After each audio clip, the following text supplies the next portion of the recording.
स्वागत है आपका कामधेनु पाठशाला में। आज जैनिज्म की हमारी 3rd क्लास है, तो स्टार्ट करते हैं जैनिज्म। इससे पहले हम लास्ट क्लास में पढ़ चुके हैं कि इनके यहाँ 4 कुछ गुण सूत्र वाउज होते हैं, जिनको 3 पार्टीशन में डिवाइड किया गया है: अनुव्रत, गुणाव्रत और शिखास व्रत। ठीक है, इन 3 चीजों में इसे डिवाइड किया गया है। अनुव्रत जिनकी संख्या होती है 5, गुणाव्रत जिनकी संख्या होती है 3 और शिखास व्रत जिनकी संख्या होती है 4। ठीक है, तो कल हमने अनुव्रत पूरे पढ़ लिए थे, पांचों के पांचों। देन उसके बाद आज हमें गुणाव्रत और शिखास व्रत पूरे करने हैं। अनुव्रत में हम लोग पढ़ चुके थे कि अहिंसा होती है, सत्य होती है, अस्थेय, फिर ब्रह्मचर्य और अपरिग्रह। ठीक है, ये पांचों हम पढ़ चुके थे। आज हमारे हैं गुणाव्रत। गुणाव्रत में पहला क्या है? दिक्व्रत। ठीक है, गुणाव्रत में पहला हमारा है दिक्व्रत, जिसका मतलब है लिमिटेशन ऑफ एरिया। ठीक है, आपकी एक्टिविटीज का जो एरिया है वो थोड़ा सा कम होना चाहिए। फिर है भोग या उपभोग व्रत। ठीक है, इसका क्या है? भोग या उपभोग का मतलब है आपको क्या खाना है और क्या नहीं खाना है, किस समय खाना है और किस तरीके से आपको उस खाने को उपभोग में करना है। जैसे अगर आप कुछ खा रहे हैं, खाना खा रहे हैं, तो आपका टाइमिंग क्या होना चाहिए, उसके अंदर डले हुए मसाले कौन कौन से होने चाहिए, किस टाइप से वो पका हुआ होना चाहिए। तो ये सब कुछ भोग और उपभोग में व्रत में आपको बताया गया है। ठीक है, अनर्थ और धनर्थ व्रत में क्या है? इसके अंदर आपको मोरल वैल्यूज बताई गई हैं कि आपको इसके अंदर क्या करना है और किस किस चीज को आपको अवॉइड करना है। ठीक है, किस तरीके के पाप, जिनको हम पाप बोलते हैं, तो उन सब चीजों में आपको कौन से पाप नहीं करने हैं, ये आपको बताया गया है। ठीक है, उसके बाद गुणाव्रत क्या है? गुणाव्रत एक आदमी के लिए, एक पर्सनली किसी व्यक्ति के लिए एक प्यूरिफिकेशन का काम, जैसे एक फिल्टर होता है, उसके अंदर आप पानी डालेंगे तो वो आपको पानी प्योर करके देगा। ऐसे ही गुणाव्रत वो है, अगर एक व्यक्ति उसे अपनाएगा तो वो उसकी पर्सनैलिटी को, अंदर की पर्सनैलिटी को क्या करेंगे? इंप्रूव करेंगे, साफ करेंगे, इनहेंस करेंगे। ठीक है, तो ये हमारे लिए है, और ये पर्टिकुलरली एक व्यक्ति के लिए है कि मैं एक व्यक्ति हूं जिसको गुणाव्रत अपनाने हैं, तो मैं उसमें भोग और उपभोग भी अपनाऊंगी, दिक्व्रत भी अपनाऊंगी और सारी चीजें अपनाऊंगी। उससे मेरी क्या है? अंदर की जो सोल है वो प्योरीफाई होगी। ठीक है, मैं इनहेंस होंगी एज अ पर्सनल वे। ठीक, उसके बाद हम पढ़ेंगे शिखास व्रत, जिनकी संख्या कितनी है? 4 है। तो इसमें पहला क्या है?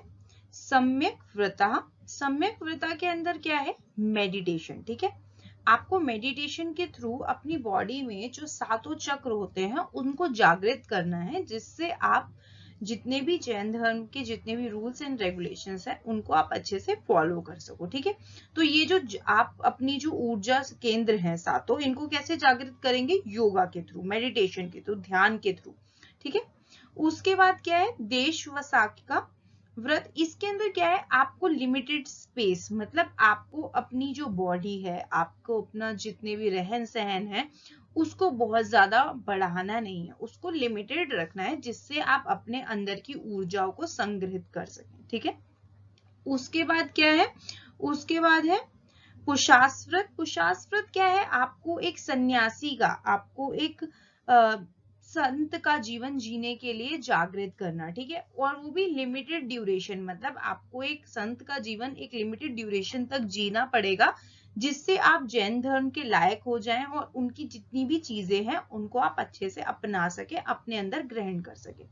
ठीक है, उसके बाद क्या है? अतिथि समविवाह व्रत। इसके अंदर आपको चैरिटी, मतलब आपको दान करना है, पुण्य करना है। आपको जितने भी अतिथि, वैसे तो हमें अतिथि का मतलब मेहमान होता है, बट यहाँ पे आपको अपने जितनी भी सोशल लाइफ में अगर आपको कोई भी धर्म करने का, कोई भी चैरिटी करने का आपको अगर मौका मिलता है, तो उसमें आपको बहुत ज्यादा बढ़ चढ़ कर हिस्सा लेना है। ठीक है, उसके बाद ये जो शिखास व्रत है वो आपको देते क्या है? आपको क्या सिखाते हैं ये शिखास व्रत? तो शिखास क्या है कि एक शिक्षा देना, तो आपको एंकरेज करते हैं आपकी जितनी भी धार्मिक ड्यूटीज हैं उनको पूरा करने के लिए। ठीक है, तो आपको ये परफॉर्मेंस करने के लिए बहुत ज्यादा उत्तेजित करते हैं कि आप अपने धर्म से रिलेटेड जितनी भी चीजें हैं उन्हें आप पूरी कर सके। उसके बाद एक चीज है यहाँ पे कि जो गुनास व्रत अभी हमने जो 3 पढ़े और जो अब सिखास व्रत हमने ये 4 पढ़े, ये इन दोनों को आप ऐड करेंगे तो ये टोटल क्या हो जाएंगे, 7 हो जाएंगे। इनको हम शिलास कहते हैं। शिलास मीन्स वैसे तो एक पत्थर होता है कि शिला पत्थर, बट यहाँ पे क्या है, ये आपको शिला का मतलब यहाँ पे क्या दे रहे हैं कि जैन धर्म की ये सातों मिलके आपके जीवन में एक शिला का कार्य करेंगे। यदि आप इन तीनों को और इन चारों को मानेंगे तो आप जैन धर्म में एक शिला के रूप में प्रतिष्ठित हो जाएंगे। धीरे धीरे आपका लेवल जो जैन धर्म में है वो बढ़ता चला जाएगा अगर आप इन सबको अच्छे से फॉलो करेंगे। ठीक है, उसके बाद आते हैं हम कॉन्सेप्ट ऑफ गॉड। जैन धर्म में कॉन्सेप्ट ऑफ गॉड मतलब गॉड को, जैसे हमने बौद्ध धर्म में पढ़ा था कि वहां पे भगवान की क्या भूमिका है और बौद्ध को भगवान माना जाता है या नहीं माना जाता है, ऐसे ही हम यहाँ पे पढ़ेंगे। तो यहाँ पे क्या है कि ये गॉड को नहीं मानते हैं। ठीक है, ये भगवान को नहीं मानते कि भगवान नाम की जो हिंदू धर्म में एक भगवान को दर्जा दिया गया है, वो लोग नहीं मानते हैं कि ऊपर कोई शक्ति है। ना ही वो मानते हैं कि उन्होंने इस संसार को रचा है और ना ही ये संसार बिल्कुल परफेक्ट है। हमें उस संसार को अपनी इच्छाओं से, अपनी सारी शिक्षाओं से परफेक्ट बनाना पड़ता है। ठीक है, तो वो नहीं मानते कि किसी ने भी इस संसार को रचा है।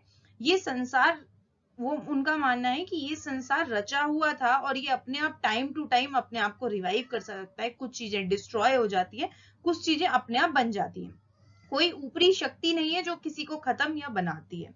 ठीक है, उसके बाद ये लोग मानते हैं कि हमारे अंदर जो इनडेफिनेट नॉलेज है, जो हमारे देखने के तरीका है, जो हमारे अंदर शक्तियां हैं, जो हमारे अंदर हमें हमारे माँ बाप आशीर्वाद देते हैं, उन सब से क्या है, हम एक अच्छे इंसान बनते हैं, एक अच्छी लिविंग बीइंग बनते हैं। ठीक है, हमारे अंदर शिक्षाएं बहुत अच्छी अच्छी हैं तो हम अच्छे अच्छे कार्य करेंगे। हमारा विजन अच्छा है तो हम सही गलत में अच्छे से डिफरेंस कर सकेंगे। हमारे अंदर पावर है तो हम मैनुअली भी, मेंटली भी हर तरीके से कार्य कर सकेंगे। ठीक है, और हमसे बड़ों का अगर हमारे ऊपर आशीर्वाद है तो भी हम अच्छे से कार्य कर सकेंगे। ये सारी चीजें मिलके क्या हमें एक लिविंग बीइंग की तरह बहुत अच्छा इंसान बनाती हैं। और यही कहते हैं कि हर जैन धर्म में हर व्यक्ति के अंदर शक्ति है कि वो भगवान स्वरूप हो सकता है। ठीक है, तो वो क्या है, एक भगवान के रूप में प्रतिष्ठित हो सकता है अगर वो अपने अंदर अच्छी नॉलेज रखे, अच्छा विजन रखे।